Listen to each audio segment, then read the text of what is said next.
नमस्कार दोस्तों, आज का खुलासा न्यूज में आपका स्वागत है और आइए डालते हैं एक नजर 6 मार्च की खबरों पर। गांव भैंसवाल निवासी एक महिला ने ग्राम प्रधान पर धोखाधड़ी कर ग्रामीणों को आवंटित जमीन पर अवैध रूप से गौशाला का निर्माण कराए जाने का आरोप लगाते हुए मिट्टी तेल हाथ में लेकर आत्महत्या करने का प्रयास किया है। लेकिन महिला द्वारा मिट्टी तेल लेकर कलेक्ट्रेट में आने की सूचना पूर्व में ही मिल जाने के बाद महिला पुलिसकर्मियों ने किसी तरह महिला को समझाने बुझाने का प्रयास किया। काफी हंगामे के बाद जिलाधिकारी द्वारा फटकार लगाए जाने पर महिला शांत हो गई, जिसके बाद जिलाधिकारी ने गौशाला के निर्माण कार्य को हाई कोर्ट का स्टे दिखाने तक रुकवा दिया है। बुधवार को गांव भैंसवाल निवासी सुदेश अपनी परिजनों को साथ लेकर शामली कलेक्ट्रेट पहुंचे, जहां उसके साथ उसकी बेटी तथा पति तेजपाल भी मौजूद था।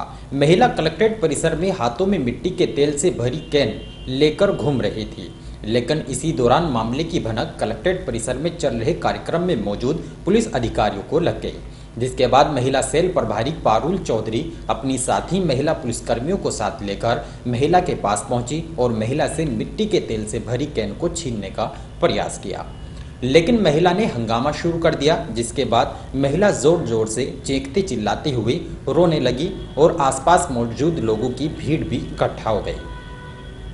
काफी देर तक चले हंगामे के बाद महिला पुलिसकर्मी महिला को शामली कलेक्ट्रेट सभागार में, जहां चल रही महिला सहायता की बैठक में राज्य महिला आयोग की सदस्य डॉक्टर प्रियंवदा तोमर के सामने ले गए, लेकिन मामला प्रशासनिक अधिकारियों से जुड़ा होने के कारण उन्होंने महिला को जिलाधिकारी अखिलेश सिंह के पास भेज दिया, जिसके बाद महिला ने रो रो कर आप बीती बताई।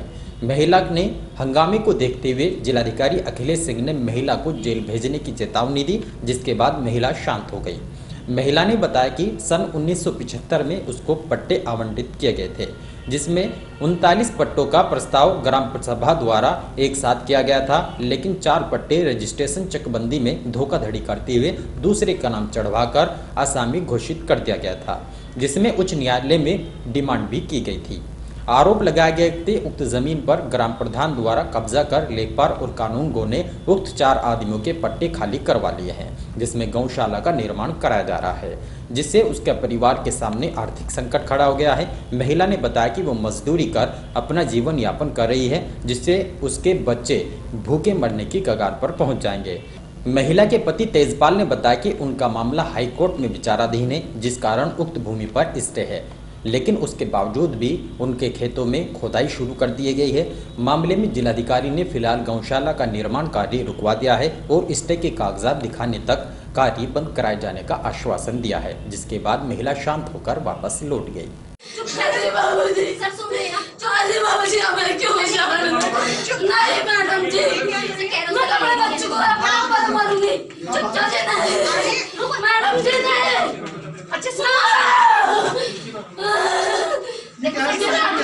मेरे लड़के को बुलाओ, बाबूजी तो एक ही बात पूछूंगी, कुछ नहीं पूछूंगी। क्या नाम है आपका?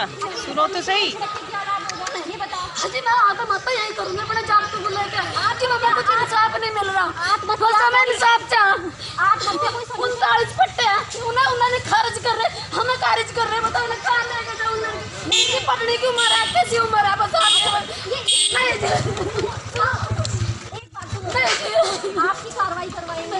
कुछ नहीं हो रहा मैडम जी, कुछ नहीं हो रहा, मिट्टी तेल की कुछ नहीं हो रहा जी मैडम जी। कार्रवाई होगी, हम हम करवाएंगे ना। आदमी मर रहे जी, अरे हम कल भी मर गए जी, यही मेरी लड़की। हाँ, लड़कियों को भी लेके चलेंगे। ये मेरा आदमी है। अच्छा, ये मिट्टी तेल से क्या होगा ये बताओ। आज मैं अपने लंडू को जलाऊंगी, नहीं भी जलाऊंगा, अपने आदमी को भी जलाऊंगी। हमारा जीने का स्तर खत्म हो लिया, सब छीन लिया। उत्तर रेलवे के मंडल रेल प्रबंधक ने बुधवार को शामली रेलवे स्टेशन का औचक निरीक्षण किया। उन्होंने स्टेशन परिसर में जगह जगह निजी संस्थानों के होर्डिंग, बैनर, पोस्टर, चाय आइसक्रीम के ठेले खड़े होने पर आरपीएफ प्रभारी को जमकर लताड़ लगाई। उन्होंने तमाम अव्यवस्थाओं पर कड़ी नाराजगी व्यक्त करते हुए एक सप्ताह में सुधार करने के निर्देश दिए हैं। दिल्ली मंडल रेल प्रबंधक आरएन सिंह सहारनपुर से स्पेशल रेल कोच में बुधवार दोपहर करीब 2:25 शामली रेलवे स्टेशन पर पहुंचे।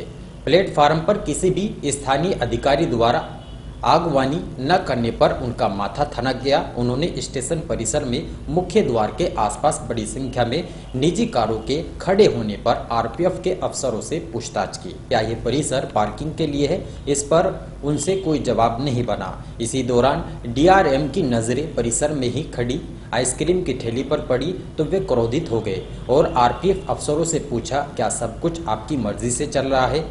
उनके निर्देश पर मजबूरन ठेली वाले को हिरासत में लिया गया। डीआरएम ने स्टेशन परिसर और प्लेटफार्म पर बड़ी संख्या में निजी और व्यावसायिक संस्थानों के होर्डिंग, बैनर, पोस्टर लगे होने पर आरपीएफ से पूछा, ये रेलवे स्टेशन है या निजी विज्ञापन कंपनी का दफ्तर है? डीआरएम ने टिकट घर और सार्वजनिक प्रतीक्षालय पर लगे समय सारणी तथा टिकट मूल्य बोर्डों को 5 वर्ष से न बदले जाने पर नाराजगी जताते हुए रेलवे अधिकारियों से कहा कि दिल्ली शामली सहारनपुर रेलमार्ग एक शामली बड़ा और महत्वपूर्ण स्टेशन है, इसलिए इसका रखरखाव भी उसी के अनुरूप होना चाहिए। उन्होंने समय सारणी और टिकट मूल्य बोर्डों, खिड़कियों की टूटी जालियां, बाहरी दीवारों के उखड़े पेंट और मुख्य द्वार पर टूटे हुए स्टेशन के नाम के होर्डिंग को तत्काल बदलवाने और नया लगवाने के निर्देश दिए।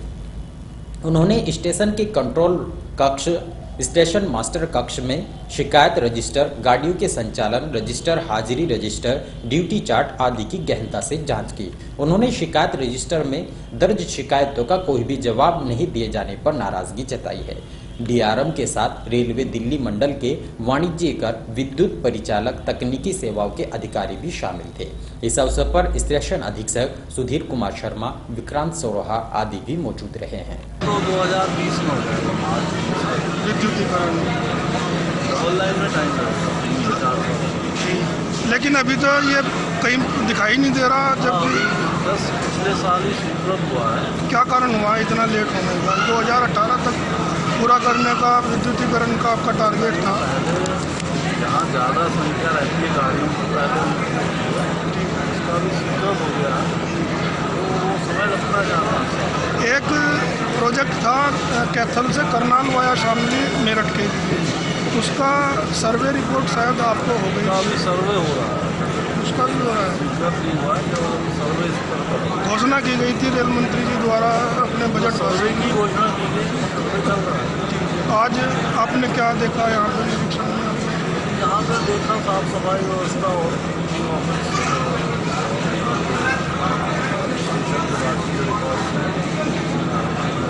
सुधार करने की सुधार की काफ़ी संभावना है।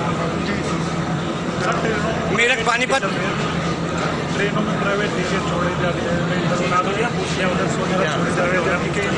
मेरठ पानीपत का आप बताएं। नहीं कोई साइड दे दो, एक हाथ से नहीं चेहरा भी तो दिखाई दे, पता नहीं पब्लिक का है।